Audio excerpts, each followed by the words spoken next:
there's no honor in controlling yourself if you don't have the capability of to lose control. The fact that you are physically superior, that you do have the ability for violence, the fact that you can create violence, but you choose love, that's where the honor comes in that.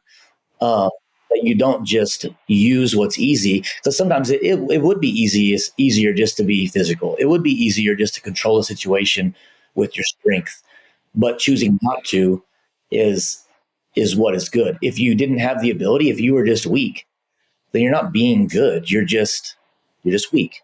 This podcast is Fatherhood Field Notes. You're opening up your life, obviously, big time. You know, for a guy who doesn't want to be vulnerable, you're opening up, sharing a lot with us.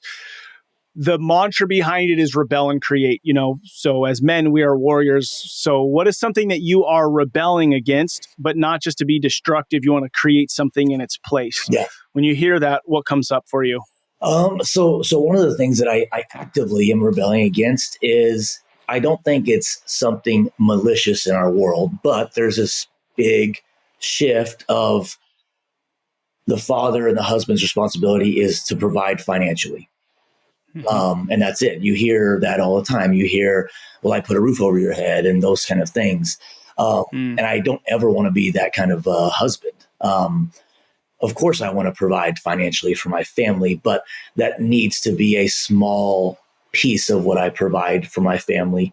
I believe that specifically to my wife, but I believe it's a husband's job to make them feel like they're special, make them feel like they're the only woman in the world. And so bringing back some of that chivalry that I think is lost, you know. It's gotten to the point now where, like, if you open the door for someone, it's strange. You know what I mean? Like, it's crazy. They look at you like, oh my God, you opened the door for me. You held the door open for me. And I don't like that. I want to rebel against that. It's my job to, like, take care of my business and nothing else. And I don't like that. It's not just that. My job is to take care of as much as I can. My job is to open the door for you. I don't want my wife to touch a doorknob if I'm with her.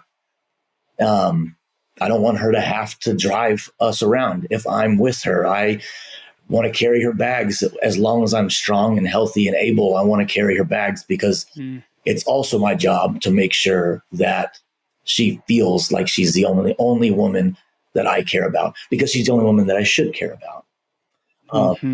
Becoming a father has really highlighted that for me.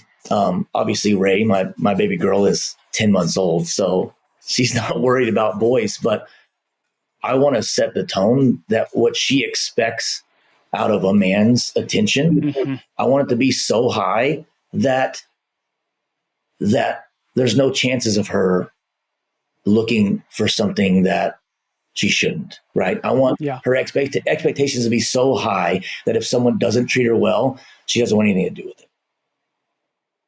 So let's keep wrapping on this. When I read your response, right, in the Google form you filled out, you know, you said the word chivalry, and I kind of forget about this word. And I was like, oh, I hope he brings it up. And as I was kind of preparing for this, because I hate it. Like, I want to teach my son to open a door. If he's by a door and there's a woman there, I want him to open the door, right? So, like, he obviously sees me treat my wife this way, but if I'm going into the grocery store, I'm going to let a woman go first, or I'm going to open the door. But we're living in this culture where you almost second guess it. Like, someone's going to be like, I don't need you to do this. And I saw it the other day. I saw this nice young man offer this woman a seat on the bus, and she didn't take it. And it was like, dude, he's trying to be chivalrous and kind and honoring. And I mean, everything about her told me she didn't take the seat for reasons that she, you know, didn't want to let this guy be chivalrous. Yeah. I'm going to pause for a second. I don't know if that's going to ding again. I thought I had turned that off. I put it on airplane mode. Dude, you're good. Is it good now? It should be. My phone's on airplane mode, but it's still dinging on us. It's all good. Yeah.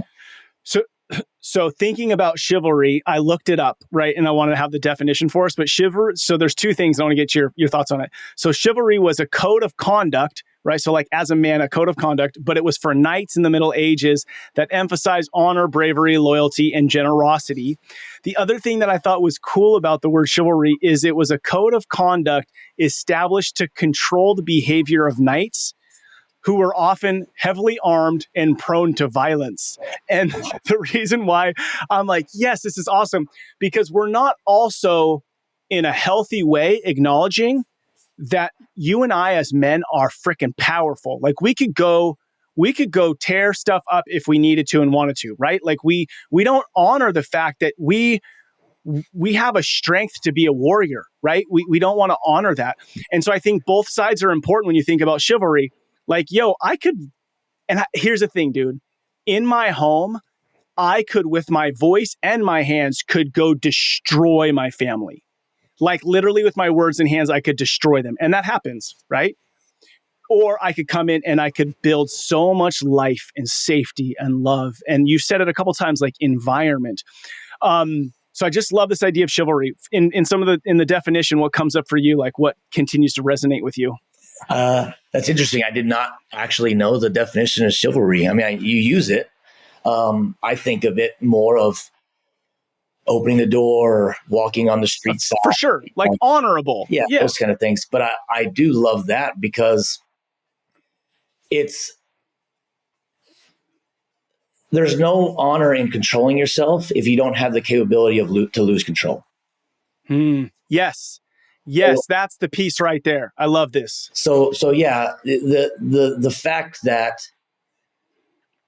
you are physically superior, that you do have the ability for violence, the fact that you can create violence, but you choose love, that's where the honor comes in that. That you don't just use what's easy. So sometimes it would be easier just to be physical. It would be easier just to control a situation with your strength. But choosing not to is what is good. If you didn't have the ability, if you were just weak, then you're not being good. You're just weak.